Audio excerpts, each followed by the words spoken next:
Assalamualaikum warahmatullahi wabarakatuh. Izinkan saya menjawab UAS Manajemen Risiko. Nama saya Dwi Setia Wicaksono, NIM 2502010200870. Dosen Ibu Dr. Rana Trihari Safariningsi, MM.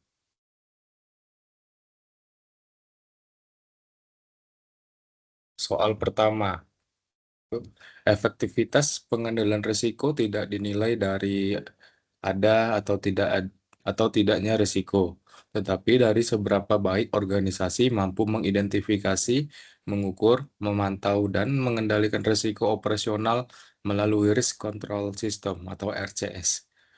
Pengendalian risiko dikaitkan efektif apabila: 1. Ada pengawasan aktif dari direksi dan komisaris. 2. Tersedia kebijakan prosedur dan penetapan nilai limit yang jelas. 3. Organisasi melakukan proses identifikasi, pengukuran, dan pemantauan risiko secara rutin. 4. Tersedia sistem informasi manajemen risiko yang mendukung. 5. Dilakukan pengendalian intern yang berjalan konsisten.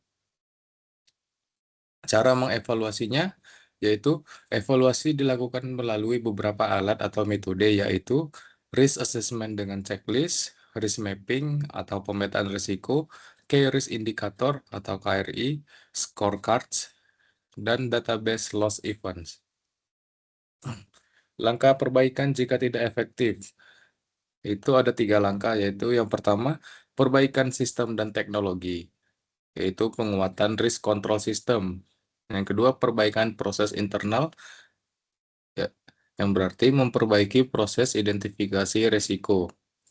Yang terakhir ada perbaikan daya sumber manusia, yaitu penetapan risk tolerance yang jelas. Jika tidak efektif, perbaikan difokuskan pada proses internal, SDM, sistem kebijakan, serta metode identifikasi risiko secara menyeluruh. Soal nomor 2.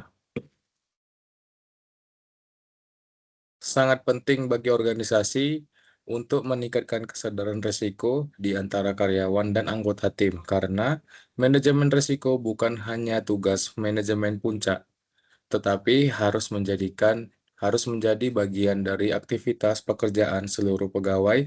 Ini masuk dalam RMM kategori SDM. Artinya, tanpa kesadaran risiko dari karyawan, sistem manajemen risiko tidak akan berjalan efektif, walaupun kebijakan sudah ada. Beberapa alasan pentingnya risk awareness. 1. Risiko hanya bersumber dari internal atau SDM dan proses bisnis, yaitu asal risiko berasal dari proses bisnis, operasional, sarana prasarana, dan metode kerja. Semua ini langsung dikerjakan oleh karyawan. Jika karyawan tersebut tidak sadar risiko, maka merekalah sumber munculnya risiko. Yang kedua ada setiap pegawai adalah risk owner. Dijelaskan bahwa risk owner adalah individu atau pejabat yang diberi kewenangan terhadap risiko pada pekerjaannya, yang dimana artinya setiap orang sebenarnya adalah pemilik risiko pada pekerjaannya masing-masing. Tanpa kesadaran ini, pegawai hanya bekerja mengejar target tanpa memikirkan dampak risikonya. Yang ketiga, ada syarat naiknya tingkat kematangan manajemen risiko atau RMM. Pada RMM, kategori SDM disebutkan indikator keberhasilan, yang berarti pegawai memiliki pengetahuan manajemen risiko. Manajemen risiko menjadi bagian dari aktivitas kerja dan terbentuk budaya risk awareness. Yang keempat, yaitu manajemen risiko harus terintegrasi ke seluruh proses bisnis. Risiko harus diintegrasikan ke seluruh struktur dan kegiatan organisasi. Integrasi ini hanya mungkin jika karyawan sadar risiko saat bekerja. Contoh inisiatif konkret. Yang pertama ada pelatihan dan edukasi manajemen risiko. Yang kedua, menetapkan peran, tanggung jawab, dan akuntabilitas risiko. Yang ketiga, yaitu mengintegrasikan risiko ke SOP dan proses kerja. Yang keempat, komunikasi dan konsultasi secara risiko secara berkala. Yang kelima, keterlibatan pimpinan unit. Risk awareness yang berarti pegawai adalah sumber sekaligus pengendali resiko. Kedua, ada syarat tercapainya RMM lebih tinggi. Yang terakhir yaitu manajemen risiko harus terintegrasi dari aktivitas kerja. Soal nomor 3, izin menjawab, Bu. Kalau menurut saya, strategi media sosial itu ada 3, yaitu konsep benchmarking risiko. Yang pertama, kriteria risiko yang telah ditetapkan.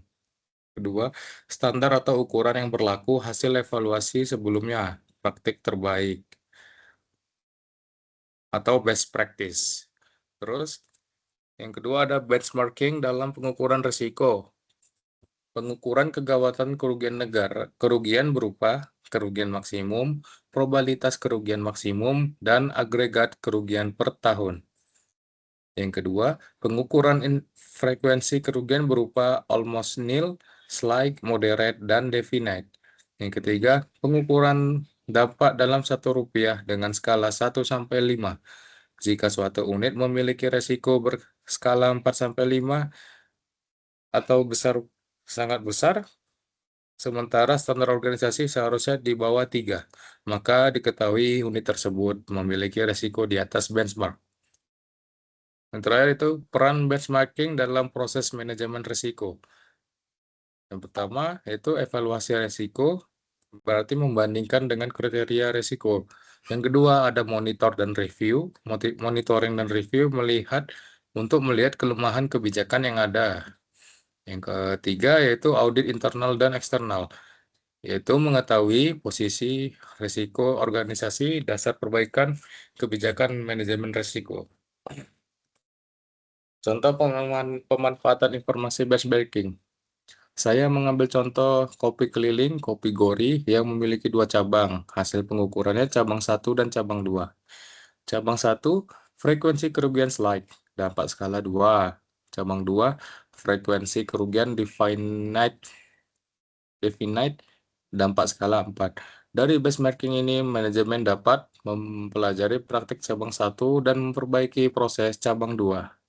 Lalu ada perbandingan periode waktunya, yaitu tahun 2024 agregat kerugian sebesar Rp25 juta. Tahun 2025, Rp40 juta. Maka untuk dapat mengurangi risiko perlu dilakukan.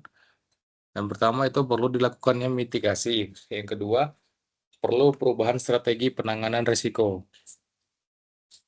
Soal nomor 4, perubahan sosial dan politik. Dalam manajemen risiko, tidak semua risiko berbentuk kerugian berupa uang secara langsung. Ada risiko non-finansial yang dampaknya bisa berupa gangguan operasional, kerusakan reputasi, penurunan kepercayaan publik, gangguan hubungan dengan stakeholder, dan ketidakstabilan proses bisnis. Perubahan sosial atau perilaku masyarakat, nilai budaya, tuntutan publik, dan politik, kebijakan pemerintah, regulasi, dan stabilitas negara, termasuk sumber risiko eksternal yang berada di luar kendali langsung perusahaan, tetapi sangat mempengaruhi kelangsungan usaha. Maka perusahaan perlu memonitor lingkungan eksternal, menjaga kepatuhan, membangun hubungan sosial yang baik, mengelola komunikasi publik, menyesuaikan strategi bisnis secara adaptif. Dengan demikian, risiko sosial dan politik dapat dikendalikan sebelum berubah menjadi kerugian finansial. Tindakan perusahaan mengelola risiko sosial atau politik. Yang pertama, monitoring lingkungan eksternal atau environmental scanning. Perusahaan harus aktif memantau perkembangan regulasi, isi sosial di masyarakat, situasi politik, dan keamanan.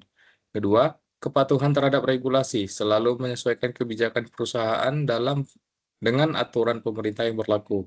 Ketiga, yaitu program corporate social responsibility, yang berarti membangun hubungan baik dengan masyarakat agar perusahaan memiliki citra positif. Yang keempat, keterlibatan manajemen risiko dalam perencanaan strategis. Terus misalnya, risiko sosial dan politik harus dipertimbangkan dalam penyusunan strategi perusahaan. Soal kelima, perubahan regulasi dapat menjadi sumber risiko non-finansial. 1. Perubahan regulasi sebagai sumber risiko non-finansial. A. Risiko operasional. Itu ada beberapa macam. Yang pertama, regulasi baru sering mengharuskan perusahaan mengubah. Yang kedua, prosedur kerja. Ketiga, ada sistem informasi, standar produksi atau pelayanan, struktur organisasi. Jika perusahaan tidak siap, maka akan terjadi gangguan operasional, keterlambatan layanan, bahkan penghentian sementara kegiatan usaha. Contoh regulasi baru terkait perlindungan data pribadi mengharuskan perusahaan memperbarui sistem IT. Jika tidak siap, operasional layanan berbasis data bisa terganggu. B. Ada risiko hukum atau legal risk. Yaitu yang pertama, ketidaksesuaian dengan regulasi baru dapat menyebabkan sanksi administratif, denda, gugatan hukum, pencabutan izin usaha. Ini bukan sekedar kerugian finansial, tetapi ancaman terhadap legalitas perusahaan. Perubahan regulasi dapat menjadi sumber resiko non-finansial. Ini lanjutan yang tadi, Bu. Ini yang ke C, resiko reputasi. Ketidakpatuhan terhadap regulasi dapat merusak citra perusahaan di mata konsumen, investor, pemerintah, masyarakat. Reputasi yang rusak sulit dipulihkan dan berdampak jangka panjang. Yang D, yaitu resiko strategis. Perubahan regulasi dapat membuat strategi bisnis yang selama ini dijalankan menjadi tidak relevan atau bahkan dilarang. Contohnya, larangan penggunaan bahan baku tertentu membuat perusahaan harus mengubah model bisnisnya. Yang E, ada resiko SDM dan budaya organisasi. Berarti perubahan regulasi menuntut perubahan perilaku, budaya kerja, dan kompetensi karyawan. Jika tidak diimbangi dengan pelatihan, muncul resistensi dan penurunan kinerja. Perubahan regulasi industri merupakan sumber utama risiko non-finansial yang dapat mempengaruhi operasional, hukum, reputasi, dan strategi perusahaan. Kepatuhan terhadap regulasi berperan sebagaimana mekanisme mitigasi yang efektif untuk mengurangi risiko tersebut melalui pengawasan, penyesuaian sistem, dan penguatan budaya organisasi dalam manajemen risiko. Kepatuhan bukan sekadar kewajiban, tetapi bagian dari strategi perlindungan dan keberlanjutan perusahaan. Terima kasih, Bu. Wassalamualaikum warahmatullahi wabarakatuh.